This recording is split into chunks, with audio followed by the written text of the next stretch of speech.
Nous avons décidé de renouveler un peu nos troupes, de faire appel à de jeunes conférenciers et à de jeunes présentateurs, 8 mai. Donc soyez indulgents, c'est une des premières conférences qu'il fait. Il n'a pas l'habitude de parler en public, il est très timide, hein, mais bon, il faut bien qu'il débute, n'est-ce pas? Alors, donc, je ne vais pas bien sûr présenter notre... Ah oui, pardon. Il y a tellement de micros, vous savez, bon, que... Oui, au fond.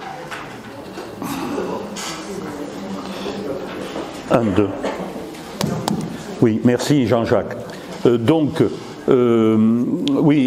je ne vais pas présenter Jean Hayet, c'est lui le président fondateur de notre association, tout le monde le sait, beaucoup de personnes suivent ses cours, vont avec lui en voyage, donc tout le monde sait tu es spécialiste, je crois, de la Russie du 19e siècle, je crois. Vous savez, des fois je m'y perds, hein, ça change tellement. Bon, allez, plaisanterie à part. Donc il devait déjà faire une conférence sur Israël, le Covid l'a empêché. Bon, heureusement, donc il peut nous faire ce soir cette conférence, même si le fait que ça corresponde aux vacances scolaires, peut-être qu'il y a un peu moins de monde que prévu, mais enfin, nous sommes une bonne centaine, c'est bien. Ensuite, je sais qu'il a une autre conférence en préparation sur les Esséniens, hein, vous savez, aux origines du christianisme, donc j'espère qu'il pourra la faire cette année. Ensuite, il a plein de projets. Hein, vous avez vu peut-être passer un projet vers l'Égypte. Hein, il partira donc en Égypte dans la première quinzaine de février. Pas seul, mais avec bien sûr des personnes de l'UTL.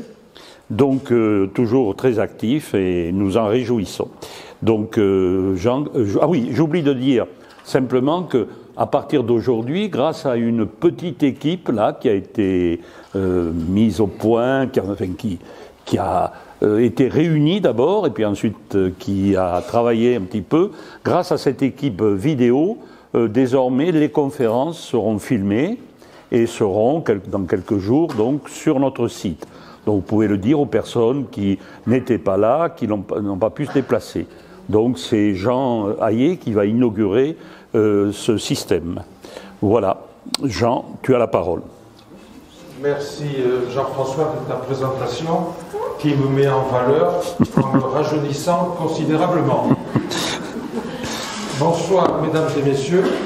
Je crois que la majorité du public qui est là est constitué d'adhérents de l'UTL-TV, donc je suis très heureux de les saluer. Ensuite, il n'est peut-être pas impossible qu'il y ait également des non-adhérents, sans vouloir faire une vérification, pour que je ne me trompe pas, pourrait-il lever le doigt? Ah ben parfait, voilà. Donc les non-adhérents auront ainsi l'occasion de découvrir un peu ce qui se fait à l'Université du Temps Libre de Tarbes. Donc le sujet de la conférence, vous le connaissez. Voilà, j'ai affiché d'abord cette carte.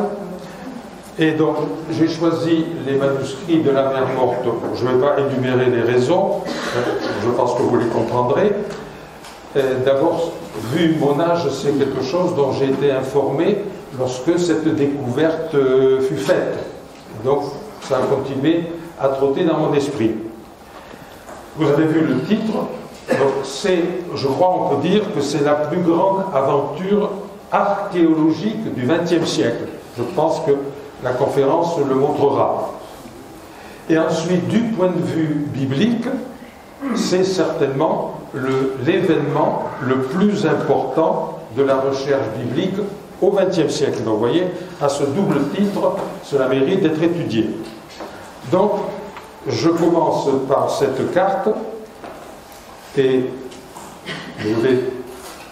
j'avais intitulé dans le plan, qu'on reverra tout à l'heure, on m'a dit qu'il fallait taper là-dessus pour que ça... Voilà, c'est bon. Non, il faut que tu actionnes à nouveau. Voilà, ça y est. Oui, voilà. Donc, la première partie, dans l'introduction, j'avais écrit des ruines antiques, on va les voir, des grottes, des manuscrits, etc.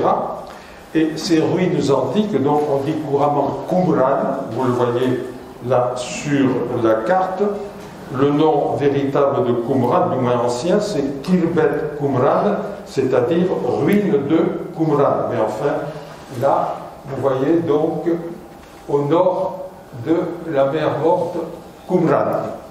C'est surtout ce que je voulais vous montrer.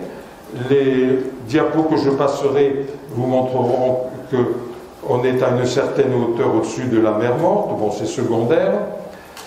Et je reviens maintenant, donc, maintenant que vous l'avez bien localisé, je reviens, voilà. Donc, des ruines antiques, des grottes, des manuscrits. Nous allons voir cela. Le but de la conférence, bien sûr, apporter des réponses à une série de questions simples. Les questions simples, vous les avez là. Comment furent découverts les manuscrits? Comment les déchiffre-t-on? Que contiennent-ils? Où se trouvent-ils aujourd'hui? Et dans quels ouvrages pouvons-nous les lire?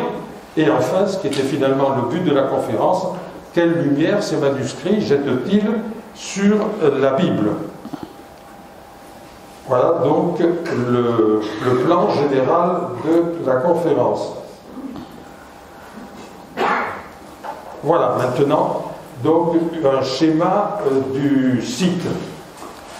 Bon, je crois que c'est assez clair, vous voyez que c'est numéroté, je vais commenter donc ce qui est en numéro 1 sur votre gauche, ce n'est peut-être pas nécessaire que je pointe au fur et à mesure, c'est un aqueduc. Vous voyez la falaise de Qumran. Vous le voyez l'aqueduc? Bon. En deux, juste à côté, vous avez, vous avez plusieurs deux. Ce sont des citernes. Alors, des citernes, j'en ai compté 4 ou 5. Il y en a une ici. Il doit y en avoir une autre là, ça fait 2. Une autre là. Et, à moins que je ne me casse en deux, il doit y avoir une quatrième par là. Vous l'avez vu? À droite. Bon, c'est bon. Donc, il y en a, sur ce plan, il y en a 4. En réalité, il y en a beaucoup plus.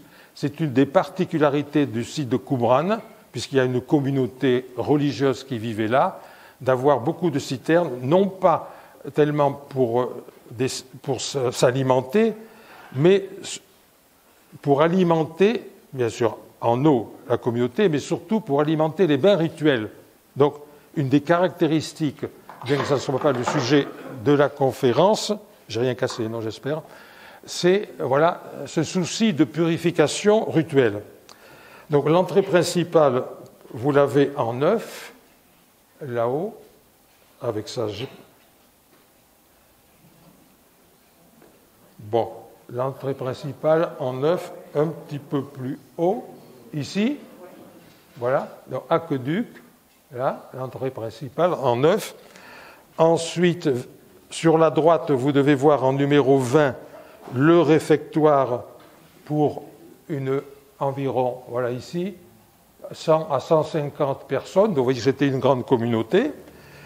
Très important, puisque là c'est vraiment le sujet de notre conférence, le numéro 12, qui n'est pas loin, c'est le scriptorium, donc là où on écrivait les manuscrits. Et enfin, bon, pas besoin de le montrer, un mur de clôture tout autour. Voilà pour le site général, donc vous voyez sur cette falaise à 300 et quelques mètres de hauteur. Bon, là, après le site, vous avez la vue aérienne. Et vous remarquez de nouveau la falaise. Je pense que c'est assez grand. Et oui, ça va à peu près. Bon, mais ce qui est intéressant d'abord, c'est ici en bas. Donc vous avez, vous voyez, ce qu'on voyait tout à l'heure. Voilà notre Qumran avec son nom complet Khirbet ou Khirbet, ruine de Qumran. Ici, il faut noter, c'est un cimetière principal. Et par rapport à ce cimetière principal, Vous avez ici une photo de quelques tombes.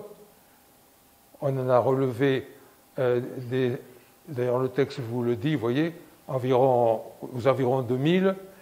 Et ici également, voilà, des tombes. Ce qui est le plus intéressant, bon, donc, communauté, on a vu, d'au moins 150 personnes, c'est le sujet de la conférence. Ici, bon, comme c'est grossi, c'est un peu flou, ce sont les grottes, enfin, quelques-unes des grottes.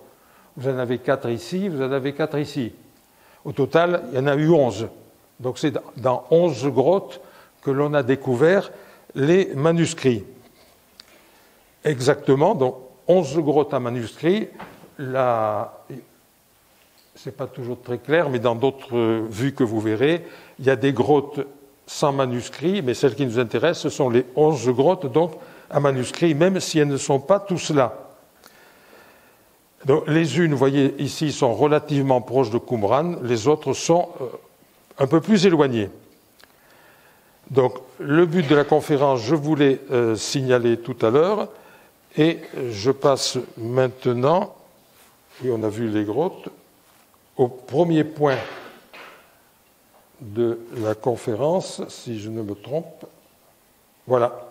Comment furent découverts les manuscrits? Donc, je vais d'abord voir les principaux acteurs, ensuite les premières découvertes, bon, etc., etc. Alors, les principaux acteurs de la découverte. Vous allez voir, je vais m'attarder peut-être un peu sur ce récit, parce que si ce n'était pas de la vérité, on dirait que c'est du roman. C'est vraiment quelque chose qui tient par moments au romanesque. Mais c'est une vérité, si vous voulez. Il y a eu des gens qui ont raconté comment ça s'est passé. Alors, les principaux acteurs, vous allez voir, je vais les passer en revue, 2 ou 3 arabes, un juif et un arménien. On est bien au Proche-Orient, en Palestine, c'est normal. Alors, le premier acteur, c'est évidemment un certain, le voilà, c'est Mohammad Eddib, Mohammad le loup, qui est un bédouin d'une tribu donc de pasteurs, évidemment, la tribu des Tamirés.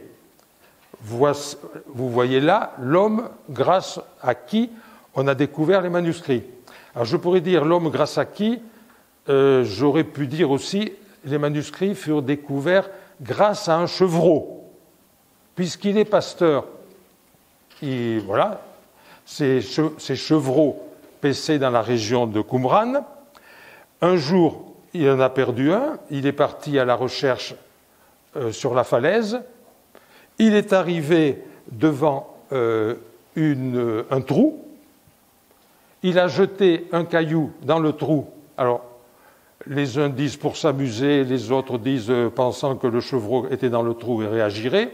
Enfin, toujours est-il qu'il a jeté un caillou assez gros et il a entendu de la casse. À partir de là, il y a 2 versions divergentes, parce que vous imaginez bien que ce brave Mohammed a raconté ça à sa tribu, et ce sont des gens de sa tribu qui l'ont ensuite raconté. Bon, donc il y a pu y avoir quelques variations. Donc, dans une version, il serait lui-même rentré dans le trou, il aurait pénétré, il aurait vu ce qu'on va voir. Et dans une autre version, il est revenu le lendemain avec un cousin. La seconde version est plus vraisemblable, il s'agit là de la grotte 1, parce que dans cette grotte 1, pour y pénétrer, il fallait au moins être 2 avec une corde et une échelle. Donc, ce qu'il faut imaginer, il a jeté le caillou, il a entendu de la poterie qui se cassait, le lendemain, il revient avec un cousin, et il rentre donc dans la grotte. Voilà donc le héros de l'histoire, vous voyez, photographié ici devant sa grotte. Alors, qu'ont-ils trouvé, lui, Mohammed et son cousin, dans cette fameuse grotte 1 ? 8 jarres à couvercle, vous en verrez tout à l'heure dans la diapo. 8 jarres à couvercle entières, intégrales, complètes, plus effet du caillou ou effet antérieur, une cinquantaine de jarres brisées, toujours des jarres à couvercle, mais brisées. Et puis, une seule jarre, donc une jarre, elle, intégrale, contenait, et on arrive là au point capital, 3 rouleaux de cuir, alors c'est lui qui parle, couverts de signes étranges. Voilà la découverte capitale. Une jarre là-dedans qui contient, pour lui, 3 rouleaux de cuir couverts de signes étranges. Donc, lui et son cousin, et puis toute la tribu des Bédouins, reviennent, vident la grotte, emportent le maximum dans leur campement, et ils emportent donc les fameux 3 rouleaux couverts de signes étranges. Mettons-nous à leur place. Qu'est-ce qu'on peut faire de ça? C'est du cuir, on va vendre ce cuir. Donc, il s'agit de trouver un antiquaire. Et ici intervient, voilà, l'antiquaire, c'est le fameux Kando, qui était à la fois cordonnier et antiquaire, on pourrait dire que ça va ensemble, la preuve ici, à Bethléem. Donc c'est le deuxième arabe dont je parlais. Et Kando leur achète les fameux 3 rouleaux couverts de signes étranges pour, à l'époque, nous sommes en, je n'ai pas dit la date, oui, nous sommes à printemps-été 47, j'avais oublié, pour $5. De toute façon, ça ne devait pas être grand-chose, hein, même en remontant à 47. Notre Kando, lui, je dirais, un peu plus évolué intellectuellement que Mohammed ed-Dib, et il se dit, ces signes étranges, ça doit être des textes anciens. C'est un arabe chrétien, et il va donc trouver le métropolite, qui s'appelle Samuel, on va le voir, qui est le chef d'une communauté. Lui, il doit pouvoir me dire ce que sont ces textes anciens. Donc voilà Kando, et vous remarquez, la seconde photo est très intéressante, d'ailleurs elle est commentée, la famille Kando possède encore de nos jours, le livre où je l'ai pris date d'une vingtaine d'années, une boutique d'antiquités à Jérusalem, entre les rues, etc. Donc notre Kando et sa boutique. Passons maintenant au troisième héros de l'histoire, le voilà. Lui, c'est un juif soukonique qui est donc un professeur d'archéologie à Jérusalem, spécialiste évidemment de l'hébreu. Alors, je vous ai dit que Kando était à la fois cordonnier et antiquaire. Il a sans doute pris contact avec des antiquaires résidant à Jérusalem. C'est la suite de l'histoire qui le montre.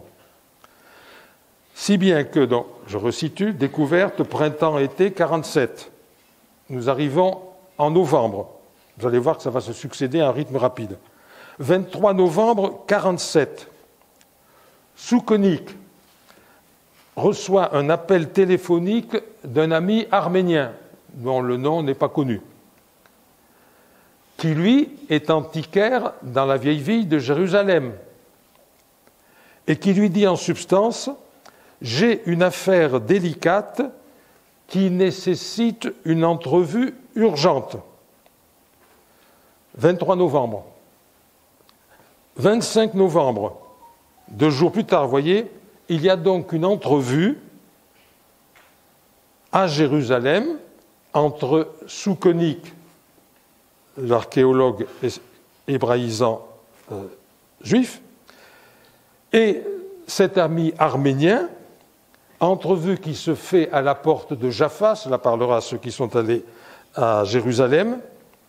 Nous sommes en 1947, entrevue de chaque côté des barbelés. On est sous mandat britannique. Voilà l'entrevue, donc. Et comme on est dans des tensions très grandes, évidemment, entre juifs et arabes, donc ces barbelés, eh bien, on ne peut pas les franchir. Donc, ils vont se parler par-dessus les barbelés, se parler, se montrer des choses. Et donc, l'Arménien dit en substance à Soukonique J'ai reçu la visite d'un marchand de Bethléem, Kando, venu m'apporter des fragments de cuir trouvés dans une grotte près de la mer Morte, car il voulait en savoir la valeur. Je souhaite les soumettre à ton expertise et je suis prêt à te les vendre.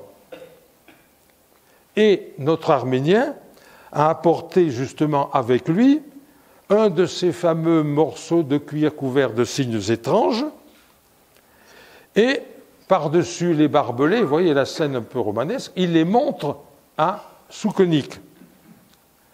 Soukonik les observe bien, il trouve que ces signes ont des similitudes avec des inscriptions funéraires hébraïques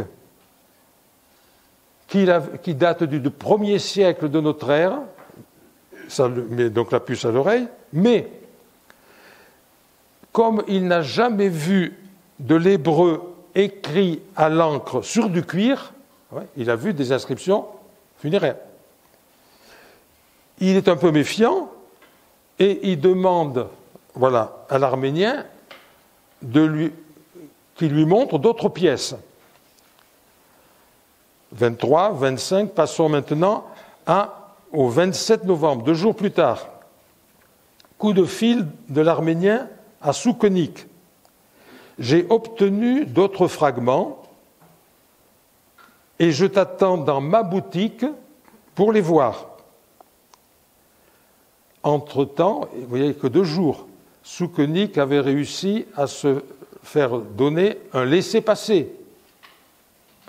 Il sera donc aussitôt chez notre Arménien, il voit les autres fragments, il est convaincu de l'authenticité de ces fragments et il lui dit qu'il souhaite aller à Bethléem chez Kando, notre antiquaire qui était là-bas, pour lui acheter le rouleau complet.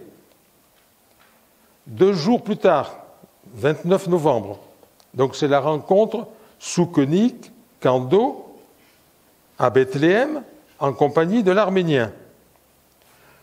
Nous sommes toujours en période de tension, le voyage est risqué, je passe sur les péripéties si vous voulez. Bien que le voyage soit risqué, notre Soukonik décide d'aller de Jérusalem à Bethléem. Petit matin, donc, il y est. Kando leur montre 3 rouleaux, très important ces 3 rouleaux, plus de nombreux fragments, plus de jarres complètes.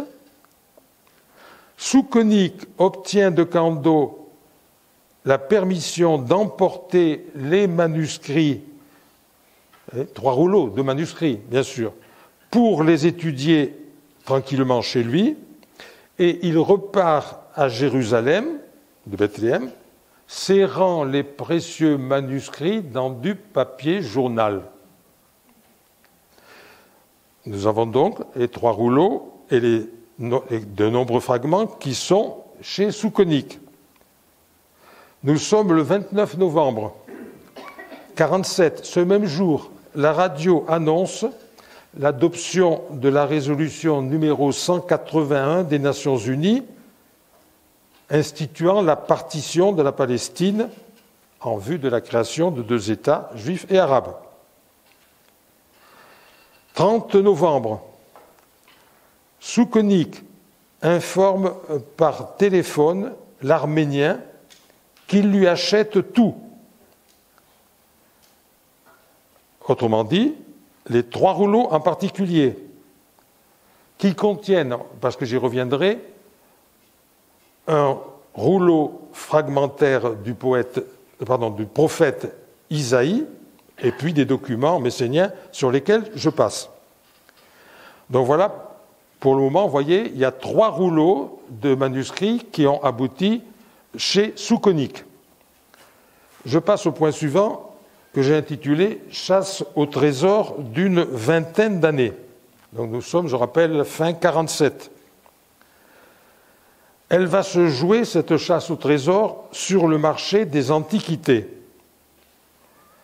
Alors, d'abord, les 4 manuscrits de Mar Samuel, qui était le fameux métropolite.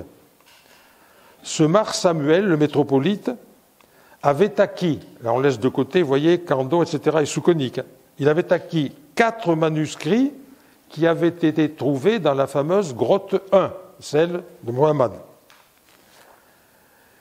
Et nous passons maintenant en 48, on est tout à l'heure en fin 47, donc en janvier 48, Soukonique est informé de cela, donc, et il entre en négociation avec le métropolite Mar Samuel pour les acheter.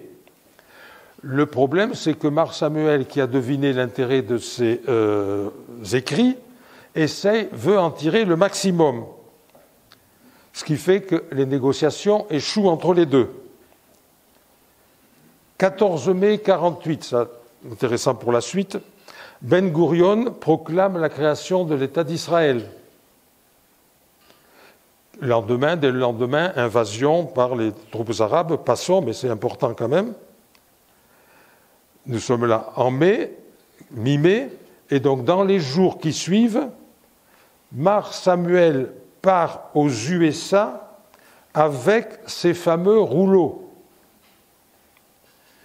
Il espère aux USA, alors vous voyez, il quitte la Palestine qui est à feu et à sang, et il espère aux USA les vendre très cher, il espère même les vendre des millions de dollars. Nous sommes là, fin 48. Je passe à 54, 6 ans plus tard. Notre Mar Samuel n'a pas réussi à vendre ses manuscrits. Il a pourtant fait des tournées de conférences aux États-Unis, mais cela a déclenché des polémiques, vrai, pas vrai, etc., vous devinez, et donc tous les acquéreurs qui étaient intéressés, ma foi, hésitent. Donc, pendant 6 ans, vous voyez bien, c'est capital. Ça, c'est capital aussi. J'y viens. Il n'a pas réussi à les vendre. Qu'est-ce qu'il fait? Il fait paraître, vous voyez, le 1er juin 1954, il fait paraître une annonce dans le Wall Street Journal. Les 4 manuscrits de la mer morte, des manuscrits bibliques remontant à 200 avant Jésus-Christ, sont à vendre. Cela serait un cadeau idéal fait à une organisation religieuse ou éducative, cadeau fait par un individu, par un groupe. Et voilà. Au bout de 6 ans, il en est réduit à cette annonce. Et cette annonce va tout changer. Donc, elle paraît, vous voyez, à cette date, 1er juin 1954, et un acquéreur, suite à l'annonce, se présente. Cet acquéreur, c'était en réalité un intermédiaire du fils de Soukonique, vous vous rappelez, le savant hébreu, qui était mort un peu avant. Et donc, le fils de Soukonique avait obtenu du gouvernement israélien la garantie suffisante pour les acheter, et pour se cacher, il avait utilisé un intermédiaire. Vous voyez, donc, réponse à l'annonce, l'intermédiaire, qui agit pour le compte du fils de Soukonique. Et il les achète pour la somme de 250 000 $. Évidemment, le gouvernement israélien, vous l'avez vu, était derrière, accord et prêt à payer la somme. Et donc c'était 4 manuscrits, c'était pas tout, mais essentiel. Eh bien, pour le moment, ils sont aux États-Unis, je passe sur les péripéties, ils finiront par revenir un jour, évidemment, en Israël. Je passe au point suivant, l'entrée en scène d'institutions scientifiques et religieuses à partir de 1949. Je suis obligé de revenir un peu en arrière.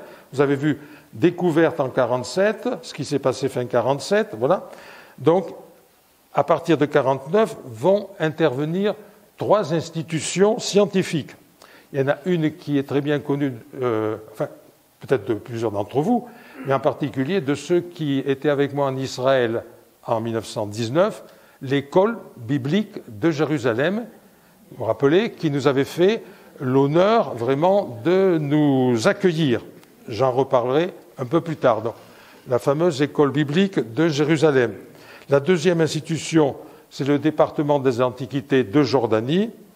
Et une troisième institution dont je reparlerai, c'est ce qu'on appelle le musée Rockefeller. Donc, ces trois institutions vont jouer un rôle très important. Quelques mots sur l'école biblique de Jérusalem. Voilà. Vous avez là le père Roland de Vaux, qui dirigeait à ce moment-là l'école biblique de Jérusalem. Si certains d'entre vous ont eu entre les mains ou ont entre les mains la Bible de Jérusalem, qui parut dans les années 50, elle parut sous la direction du père Roland de Vaux. Et donc, c'est lui qui, pendant une dizaine d'années, dirigera les fouilles sur le site de Qumran. C'est un personnage, je dirais, très séduisant par sa science et en même temps sa modestie. Vous le voyez là en train d'examiner donc un document.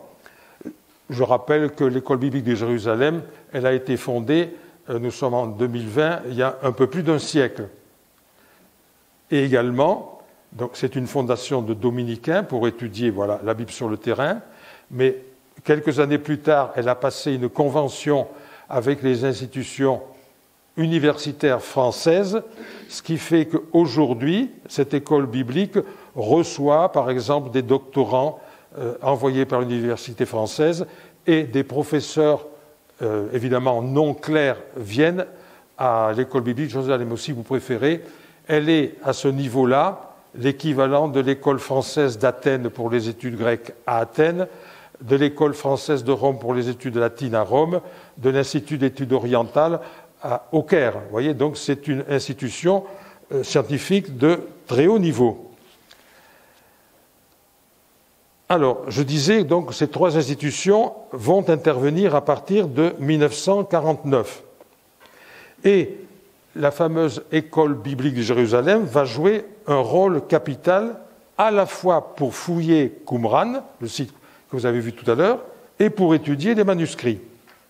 Et du coup, il va y avoir, parce que les Bédouins n'ont pas lâché prise, nous sommes en 1949, et je dis à partir de 1951, ce qui vient de se produire.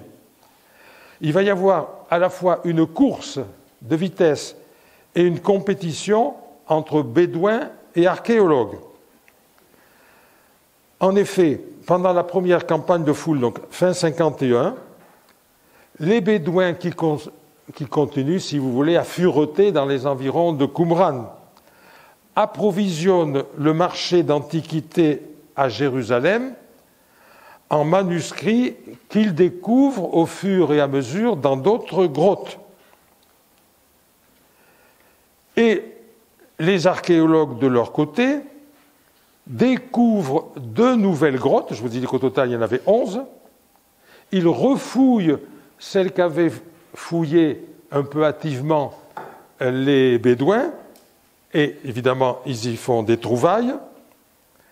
Je reviens à mes Bédouins. Eux, les Bédouins, ont comme souci de tirer de tout cela le maximum d'argent. Donc, ils vendent ce qu'ils ont trouvé, donc, y compris des fragments de manuscrits, etc.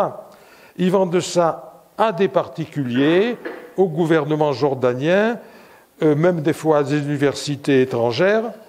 Et vous voyez, donc, là, vous devinez la course de compétition. Il s'agit pour les archéologues de prendre le maximum de manuscrits et autres avant que les Bédouins ne les mettent sur le marché. Donc, de 51 à 58, c'est le père Roland de Vaux qui dirige les fouilles. Et à partir de 52, donc, il y a une équipe internationale de savants, parce que des fois on a l'impression que ça a été la propriété exclusive de l'école biblique de Jérusalem. Non, à partir de 52, une équipe internationale de savants va s'occuper d'étudier ces manuscrits. Alors je vais vous montrer maintenant quelques vidéos. Oui, alors là vous avez donc un topographe qui est sur le site de Qumran et qui fait un relevé. Voilà, donc cette vue, ce schéma intéressant, vous retrouvez donc le site de Khirbet-Qumran, l'aqueduc. Vous voyez là, elles n'y sont pas toutes, les grottes 4, 5, 10 et les grottes 7, 8, 9.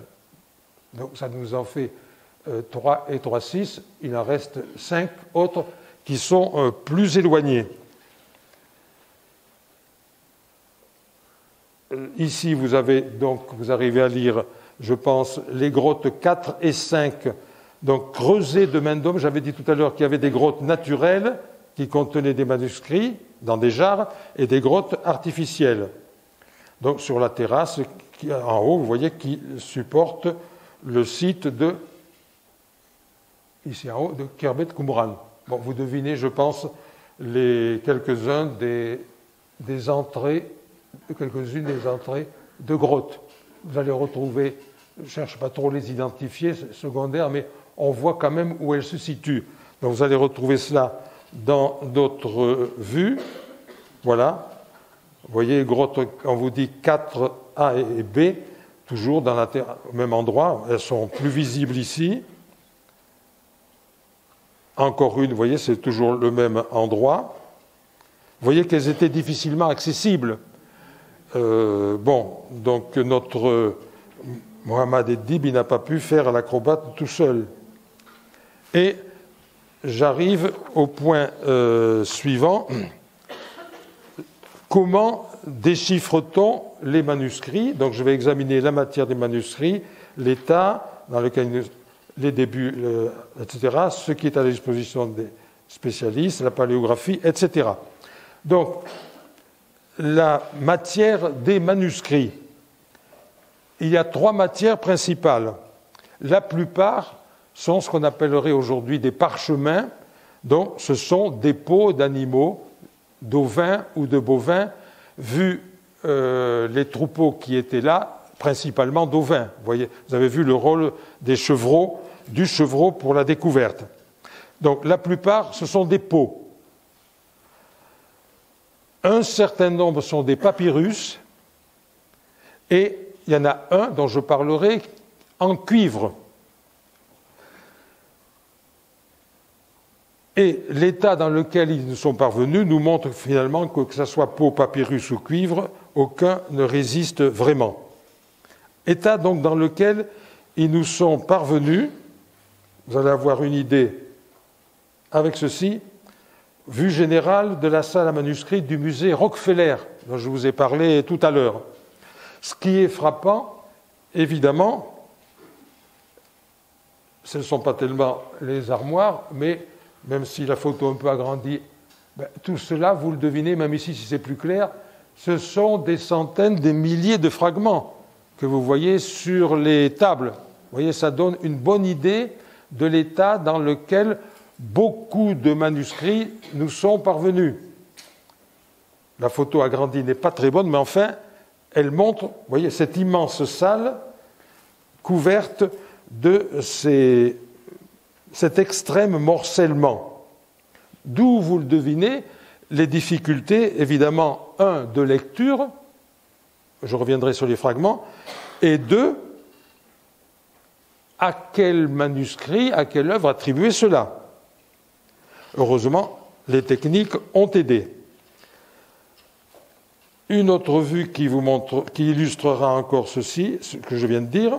Voilà, l'abbé Milik travaillait à l'école biblique de Jérusalem et il a fait faire d'énormes progrès dans la lecture. Vous voyez avec quelle délicatesse il essaie de dérouler un manuscrit qui, au moins de gestes brusques, peut partir en 1000 morceaux. En même temps, vous devinez donc la fragilité de cela. Ceci est intéressant, je vais y revenir.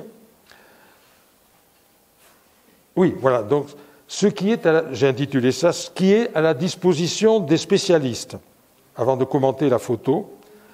Donc, les spécialistes, en gros, peuvent aller dans un bâtiment que j'évoquerai tout à l'heure et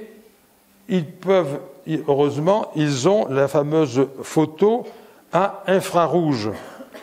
Vous voyez là, ce document est extraordinaire puisque en bas, vous avez, si vous voulez, le fragment tel qu'il est sorti, tel qu'on l'a récupéré, et en haut, vous voyez que l'infrarouge permet d'y voir des lettres. À partir de ce moment-là, ça devient lisible. Une toute petite idée, si vous voulez, de ce qu'on appelle la paléographie. Donc, la paléographie, comme le dit le mot grec, c'est l'étude d'une écriture, graphie, qui est ancienne.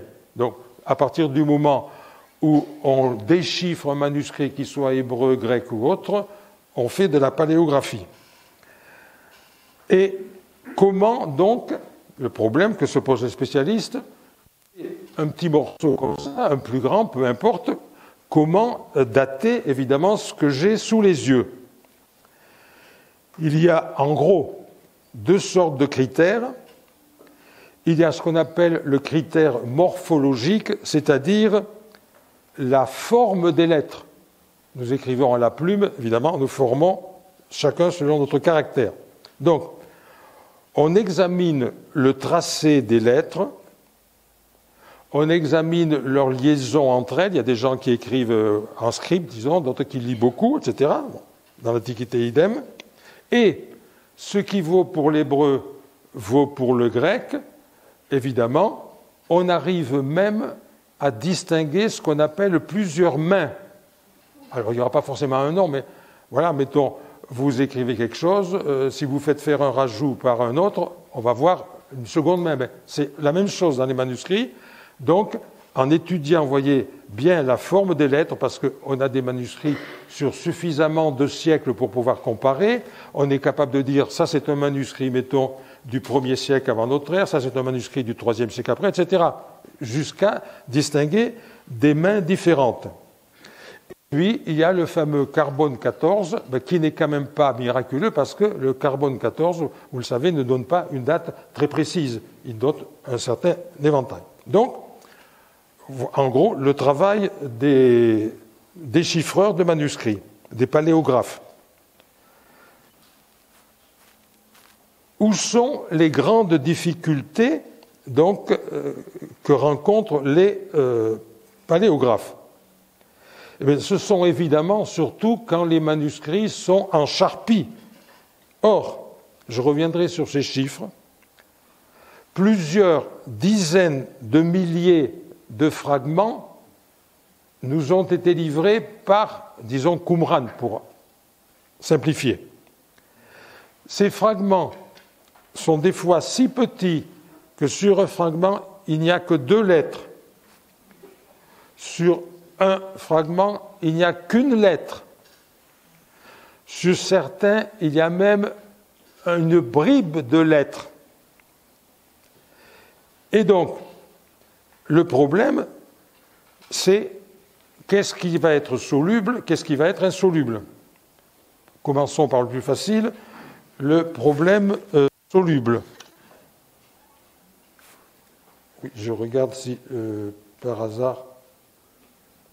Oui, voilà, vous avez là de nouveau, c'est l'abbé Milik avec, vous voyez, c'est minuscule. Vous voyez, il tient une pincette par rapport à son doigt, vous voyez vraiment la taille minuscule de ces fragments.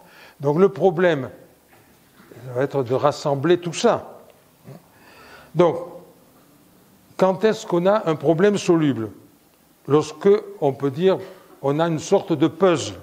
Autrement dit, qu'on va réussir à faire du jointif. Pardon? Qu'est-ce que... Oui, c'est bon. Il ne faut pas trop que je bouge. Voilà. Et donc, quand on a ainsi plusieurs des fragments comme ça, sachez que pour une même œuvre, il s'est trouvé qu'on a eu plusieurs manuscrits. Donc je me mets à la place du spécialiste et ils ont découvert qu'une même œuvre avait plusieurs manuscrits. Certains plus complets, certains moins complets, etc. Donc, ils prennent ces divers manuscrits d'une même œuvre. Évidemment, peuvent se compléter l'un l'autre. Et donc, en comparant tel et tel fragment, il faudrait être immobile, ne pas parler, pour qu'il n'y ait pas de bruit. Bon, donc, en comparant les fragments à un ensemble de manuscrits d'une même œuvre, on va réussir à joindre les fragments A, B, C, D, etc. Et il y a une autre façon toujours de faire le jointif entre les morceaux pour faire le puzzle, c'est si pour la même œuvre, on a des manuscrits postérieurs, je compare cela aussi à ces manuscrits postérieurs. Donc vous voyez, vous avez là une technique qui permet d'arriver à la solution. Et je passe au problème, disons, insoluble, lorsque les fragments sont non jointifs parce qu'ils sont trop petits, on n'a pas d'œuvre pour comparer et on ne peut pas faire le puzzle. Vous avez là donc une bonne idée des fragments minuscules. Voici la mer morte et dans quels ouvrages donc peut-on les lire aujourd'hui. Le mieux, c'est de vous passer de suite cela. Pour ceux qui sont allés en Israël, c'est le fameux sanctuaire du livre. Vous l'avez là? Alors, ça, c'est le couvercle de la jarre. J'avais insisté tout à l'heure. Hein. Exact, c'est voulu. La forme du couvercle de la jarre. C'est le sanctuaire du livre, je vais en parler. On va voir ce qu'il y a dedans. Ils ont fait en face un mur noir. Il y a un ouvrage dans la littérature essénienne qui s'appelle « Le combat des fils de lumière contre les fils des ténèbres ». Donc ils ont repris cette opposition, vous voyez, les fils de lumière et les fils des ténèbres. Donc c'est lui qui m'intéresse parce que, je passe très rapidement, il y a un autre musée à Jérusalem qui n'est pas ouvert au public, qui n'est ouvert qu'aux spécialistes et dans lequel sont la plupart des manuscrits de Qumran. Alors, continuons avec celui-ci. Voilà le fameux couvercle du sanctuaire du livre. Nous pénétrons à l'intérieur, cela rappellera des souvenirs. Vous avez là, au milieu, voilà, ils ont mis au milieu, c'est le fameux, j'ai dit, un Isaïe, il y a un Isaïe entier. Alors, comme c'est ouvert au public, ils ont mis là un fac-similé, mais peu importe. Et vous allez voir les autres photos. Voilà, ça c'est toujours le même. Donc. Et voilà, le rouleau d'Isaïe, photographié de près. Non, pardon, oui. Donc, je n'ai pas pris de photos peu importe, tout autour, pour ceux qui l'ont visité. Donc, ça, c'était au centre. Là, il y avait quelques fragments de manuscrits authentiques. Donc, le sanctuaire du livre, qui est l'un des monuments les plus visités en Israël, vous voyez, contient au centre ce fac-similé du rouleau d'Isaïe, fragment complet, et puis autour, donc, des quelques manuscrits. Alors, il y a d'autres lieux, pour vous donner une idée. Donc, j'ai dit, ça c'est pour les touristes, mais c'est quand même intéressant. Il y a un musée spécial ouvert aux seuls spécialistes, où sont la plupart des manuscrits, mais on en trouve également, je dirais, un peu partout, mais en moins grand nombre. Par exemple, au musée archéologique d'Amman, dans des institutions, à la BNF, à l'Institut catholique de Paris, dans des universités, et également chez des privés, et même chez des privés connus, et chez des privés inconnus. Et donc, on peut se dire qu'il y en a qui possèdent des manuscrits de Qumran et qu'on n'a pas peut-être déchiffré. Dans quels ouvrages, je reviens en arrière, peut-on... Non, ça ne fait rien. Oh, pardon. Bon, ça fait... Dans quels ouvrages peut-on les lire si je veux lire les manuscrits de Qumran? je suis obligé d'aller chez les Anglais. Il y a chez eux une collection complète en 40 volumes qui nous donne tous les manuscrits de Qumran. Je ne l'ai peut-être pas dit, mais ils ont tous été déchiffrés. Donc, si on veut les lire, on est obligé d'aller chez les Anglais. Heureusement, en France, nous avons la fameuse collection de la Pléiade. Et il y a un livre de la Pléiade intitulé « La Bible », alors j'aime bien le titre, « La Bible, point, écrit intertestamentaire ».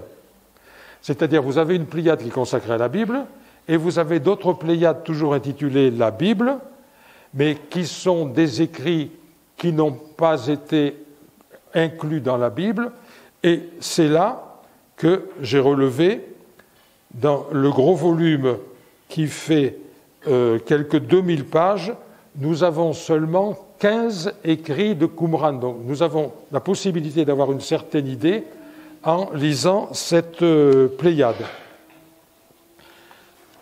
Et donc j'arrive au dernier point qui au fond était un peu le but... Non, le but de ma conférence était de vous montrer cette aventure romanesque quand même, et puis tout de même d'arriver là. Donc, quelle lumière les manuscrits ont-ils jeté sur la Bible ?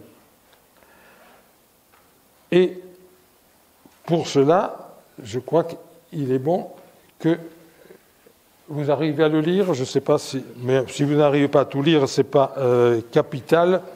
Donc, vous devinez quand même en haut, donc canon de l'Ancien Testament. 2 colonnes, Bible hébraïque, et après 70 christianisée. Je m'explique. Sur la gauche, la Bible hébraïque, donc c'est la Bible des Juifs. On verra que tous les Juifs ont entre leurs mains.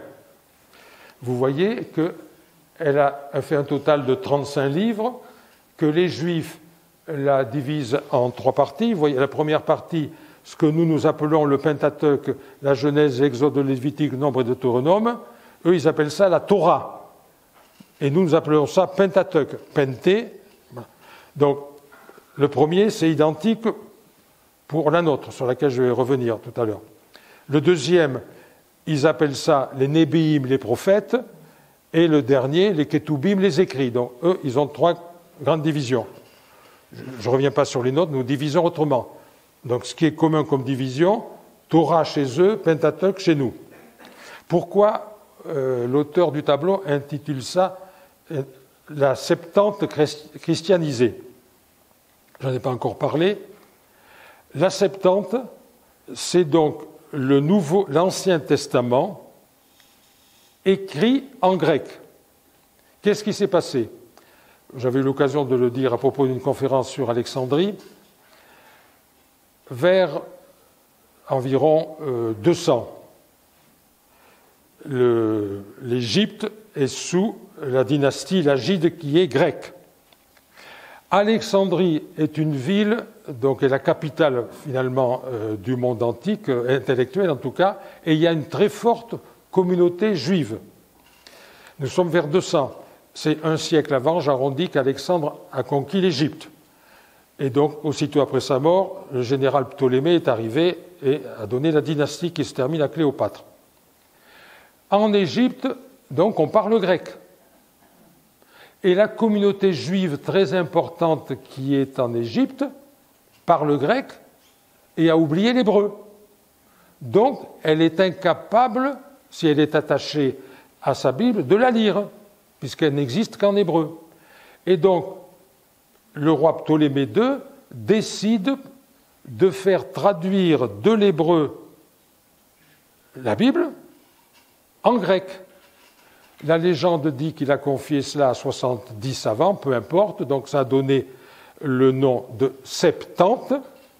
Et donc, ce travail, oublions les 70, donc c'est certain qu'il y a eu un très grand nombre de juifs sachant à la fois l'hébreu et le grec, qui ont pris le texte hébreu, qui l'ont traduit en grec. Ce travail a commencé en gros en 200 avant Jésus-Christ, j'arrondis beaucoup, mais ça vous donne une idée, et s'est terminé en 1er, 2e siècle de notre ère, donc en gros a duré sur 3 siècles. ça nous donne donc, vous voyez, ce que nous appelons l'Ancien Testament en grec. La Septante est éditée par des spécialistes, entre autres de l'université française. Vous voyez ce texte grec. Donc, pourquoi christianiser?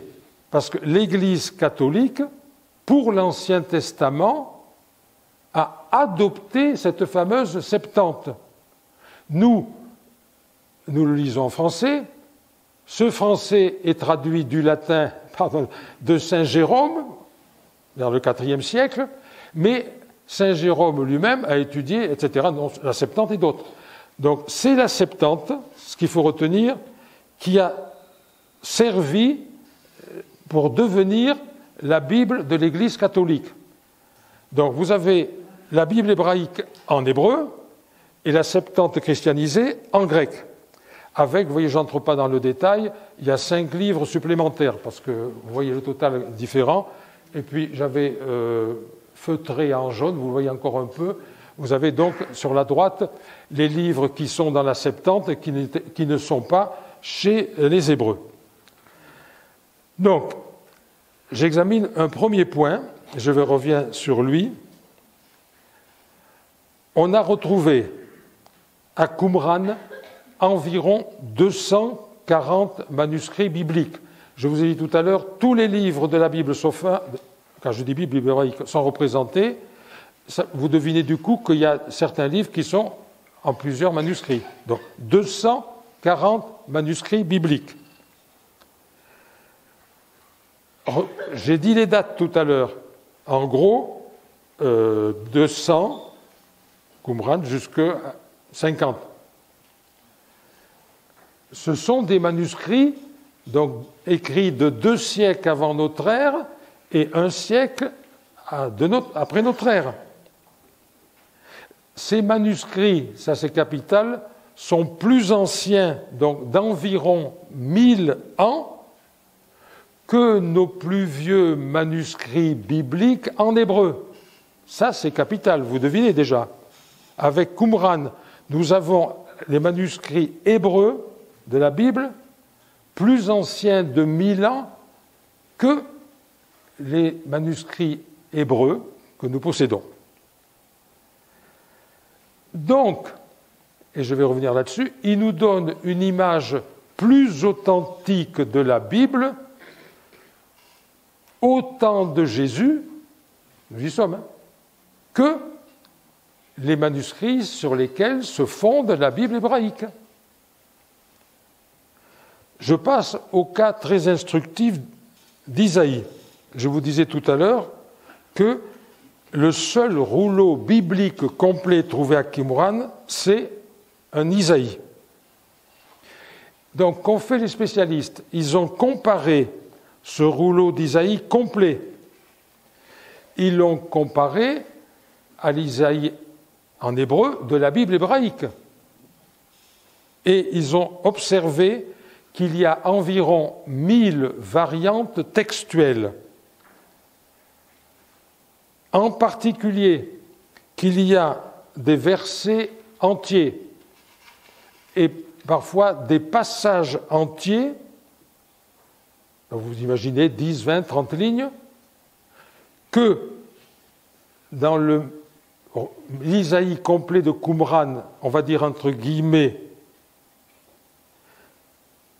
qui ont été ajoutés par rapport à la Bible hébraïque, ajoutés entre guillemets, bien sûr, et également des passages entiers de la Bible hébraïque qui sont omis par Qumran. Ça fait des différences énormes.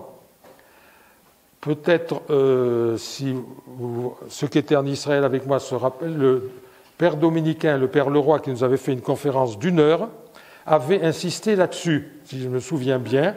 Donc, c'est tout de même extraordinaire. Donc, l'Isaïe de Qumran entier, plus vieux de 1000 ans que celui qui fonde la Bible hébraïque. 1000 variantes avec des passages ajoutés, des passages omis. Ça interroge, bien sûr. Les autres livres bibliques, on prend l'Exode. Vous l'avez là dans le Pentateuque ou la Torah. Eh bien, on trouve un peu le même système. Je suis toujours par rapport à Qumran. Donc, dans Qumran, il y a ce qu'on pourrait, entre guillemets, appeler des ajouts, si je compare à la Bible hébraïque. Et ce qu'on a trouvé également, c'est que ces ajouts, ou que Qumran, si vous voulez, de l'Exode, donc, est assez différent, vous voyez, de l'Exode de la Bible hébraïque, et est assez semblable à quelque chose dont je n'ai pas parlé, mais peut-être, non, je vous montrerai le tableau tout à l'heure, ce qu'on appelle le Pentateuque samaritain. Bon, Pentateuque, vous voyez ce que c'est. Samarie, on en parle dans l'Évangile. Un tout petit peu d'histoire juive, disons, en prenant les dates traditionnelles, mais c'était quand même intéressant. Vers 1000, David unifie toutes les tribus d'Israël, royaume juif. Lui succède Salomon. Fin du règne de Salomon, 930, scission du royaume juif. Au sud, vous n'avez qu'à imaginer la carte, avec Jérusalem comme capitale, ce qui va s'appeler le royaume de Juda. Au nord, la Samarie, voilà, oui, avec donc sa capitale, le royaume d'Israël, pardon, il s'appelle le royaume d'Israël, avec Samarie comme capitale. Donc, en bas, Jérusalem, capitale du royaume de Juda. Au nord, Israël, capitale Samarie. 930, scission, jusqu'à la fin pratiquement, j'exagère un peu, mais c'est vrai sur des siècles et des siècles, ces deux royaumes ne se réuniront pas. Vous avez peut-être souvenance d'allusions dans le Nouveau Testament. Jésus dit que entre ses compatriotes et les Samaritains, il y a des tensions fortes. Ça vient de là. Je reste dans la Bible. Du coup, 930, donc, le Nord créant son royaume, se constitue sa propre Bible. En réalité, nous sommes en 930. En fait, de Bible, il ne peut y avoir que la Torah, parce que le tableau que vous avez là, en gros, si vous voulez, les prophètes, ils sont bien plus tardifs. Donc, 930, à partir de 930, les Samaritains se constituent leur Bible, la Torah, le Pentateuque, et ils la conserveront tout au long pendant les siècles. Il y a encore des adeptes, voilà, de ce schisme entre guillemets, si vous voulez, et donc on appelle ça le Pentateuque samaritain. Vous voyez, qui est différent de la Bible hébraïque. Donc je reviens à Qumran, que je n'ai pas oublié. Dans l'Exode, par exemple, et dans d'autres livres bibliques, on a plus de ressemblances entre Qumran et Pentateuque samaritain qu'entre Qumran et Bible hébraïque. Ça interroge aussi. Je passe sur d'autres, mais je noterai simplement que, par exemple, les psaumes, eh bien, dans Qumran, il y a des psaumes qui sont inconnus de la Bible. Alors, j'arrive à ma conclusion. Premier point, si vous voulez, Qumran nous apporte la preuve d'éditions différentes de la Bible. Je crois, j'ai insisté pas mal là-dessus. Et en particulier, quand on a comparé Qumran, Pentateuque samaritain et Septante, que j'ai expliqué, on s'est aperçu donc de cela que ça nous donnait des éditions différentes. Deuxième conclusion, capitale là aussi, les 3/4 des livres de la Bible hébraïque circulaient dans des éditions littéraires différentes à l'époque de Jésus, mort en 30, et à l'époque du christianisme primitif, mettons jusqu'à la fin de la rédaction des évangiles, grosso modo 100. Donc, si je me mets à l'époque de Jésus, qui cite souvent l'Ancien Testament. Donc, vous voyez déjà la question. Quelle Bible citait-il ? À son époque, circulaient, je dis bien, des éditions littéraires différentes. Certainement pas la Bible hébraïque, parce que je vais revenir dessus. Donc, vous voyez, époque de Jésus, il n'y a pas, si vous voulez, une Bible. Il y a plusieurs éditions différentes de la Bible. Et donc, c'est ce qu'il faut imaginer. Ces éditions différentes à l'époque de Jésus durant tout le 1er siècle témoignent d'un processus, si vous voulez, de formation de la Bible qu'on appelle, si vous voulez, pluriforme, je crois que ça dit bien les choses, et qui se développe ainsi de façon pluriforme. Troisième conclusion, je vais revenir maintenant sur, j'ai un peu évoqué, voilà, j'ai constitué ce tableau qui est très schématique et je l'intitule ici « Processus de formation de la Bible ». Donc, le grand T pour dire texte. Après, vous voyez TM, texte massorétique. Je m'explique. L'hébreu est une langue consonantique. Imaginez que le français soit une langue consonantique, vous n'avez que des consonnes, vous mettez là-dedans, j'exagère un peu, quelle voyelle allez-vous mettre pour que ça se prononce? Donc, pendant très longtemps, l'hébreu est une langue consonantique. Et donc, alors, comment mettaient-ils les voyelles? Pendant très très longtemps, ils ne les ont pas mises.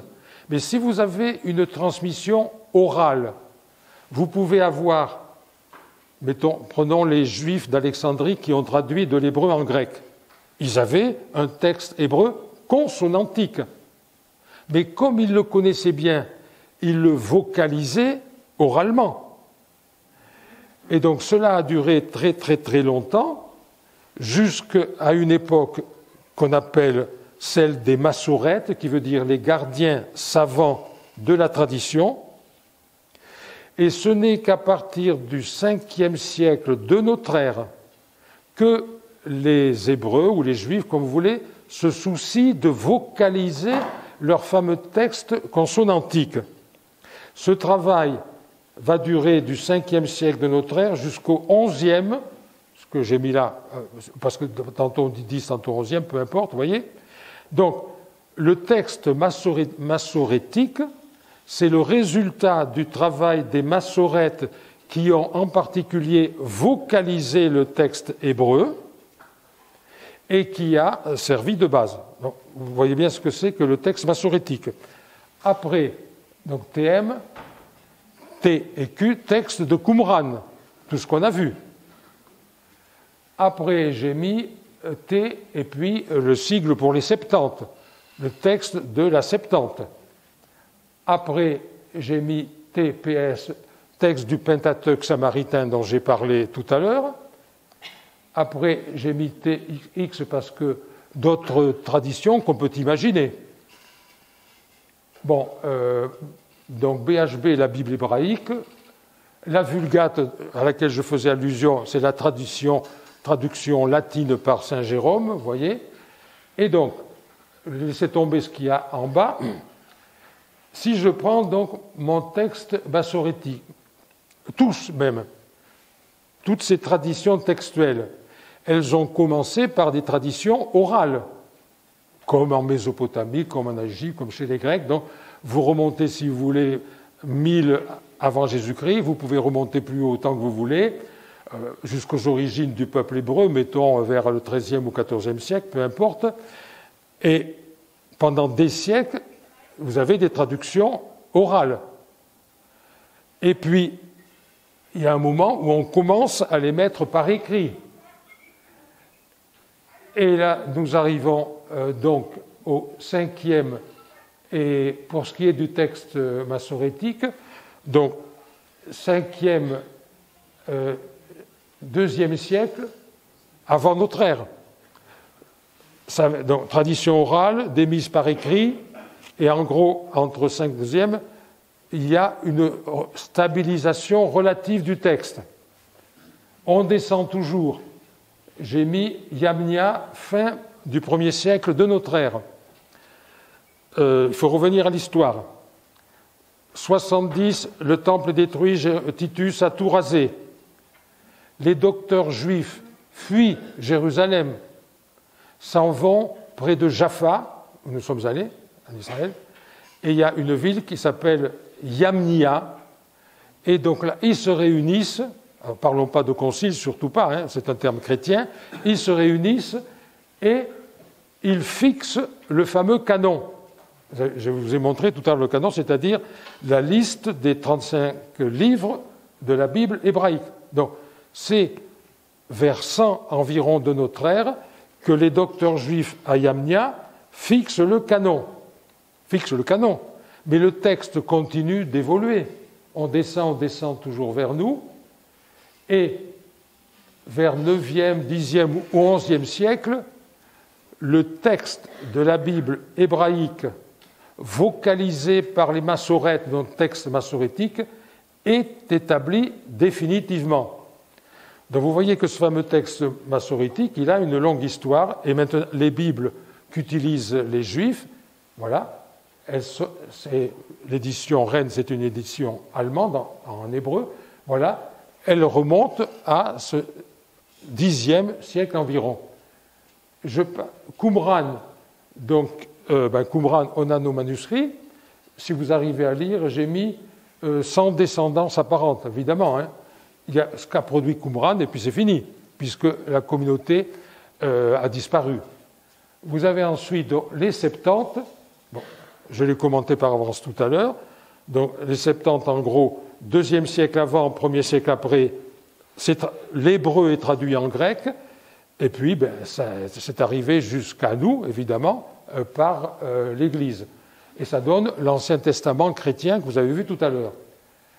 Le Pentateuque samaritain, cette communauté, si vous voulez, schismatique, eh bien, je disais qu'il y a encore des Samaritains qui ont leur Pentateuque à eux.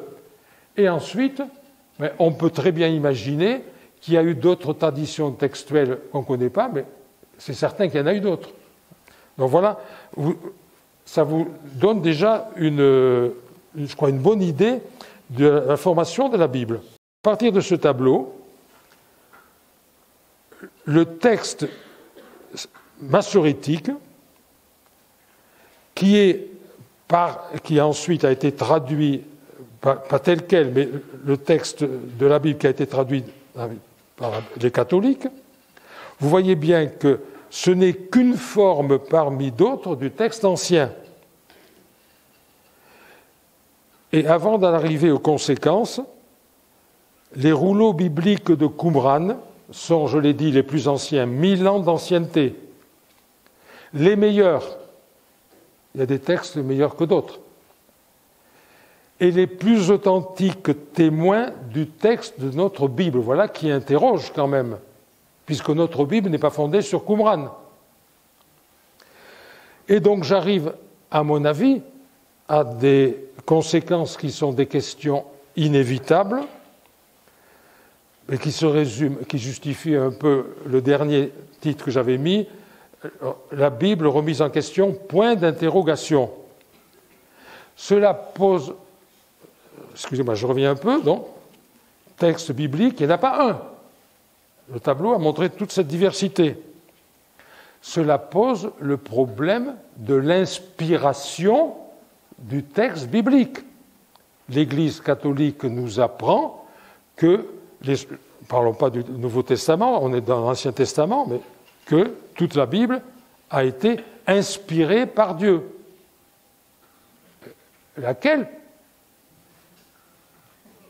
Quelle est donc, si je crois à l'inspiration, ce qui est mon droit le plus strict, mais je suis obligé de me poser la question, quel est donc de tous ces textes celui qui a été inspiré par Dieu ? Si je crois à l'inspiration, comment vais-je la concevoir ? Ça pose, vous voyez, un sérieux problème.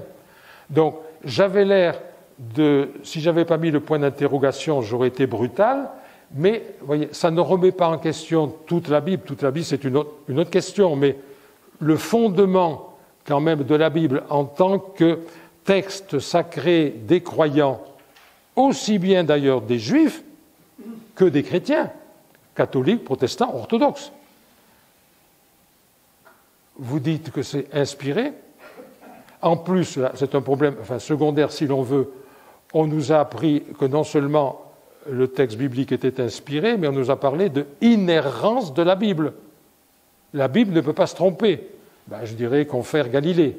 Tout ce qui est écrit dans la Bible, puisque c'est dicté par Dieu, il ne peut pas avoir d'erreur. Vous voyez, c'est un autre problème. Mais on revient à ce problème central, et c'est en cela qu'à mon avis, une certaine conception de la Bible est remise en question. Avant de terminer, donc, j'ai manié avec plus ou moins d'adresse mon diaporama. Les illustrations et ceci que j'ai composé, évidemment, sont de moi. La mise en diaporama est de ma femme Nicole, que je remercie de tout cœur de m'avoir aidé dans ce travail.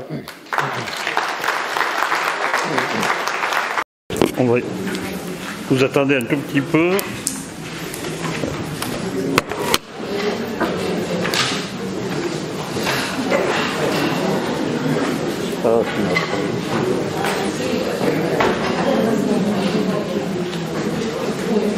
Ça y est.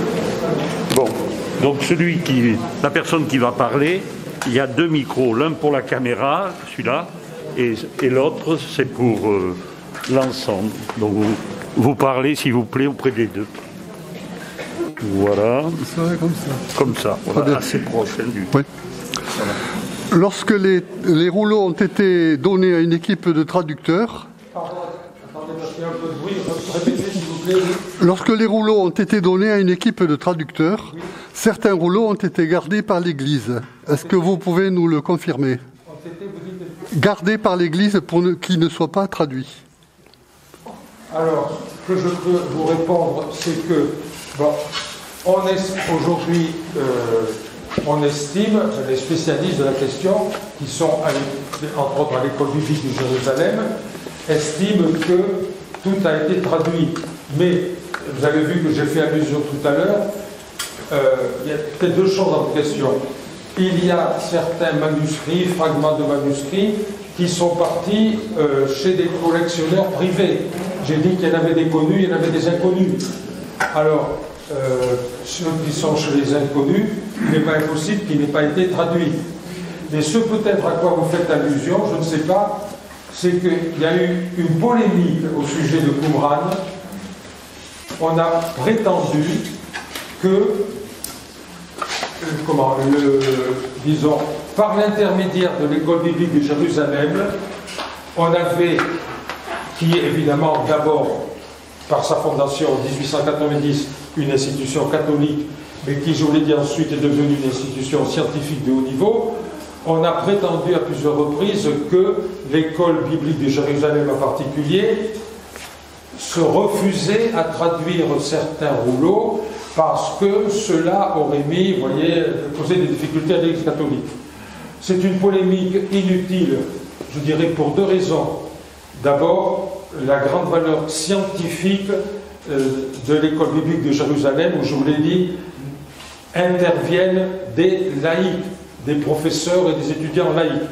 Deuxième, avouez que ce qu'on vient de voir, ce que je vous ai dit, ça pouvait être suffisamment embarrassant pour l'Église catholique pour que on ne se soucie pas de ne pas en traduire. Vous comprenez?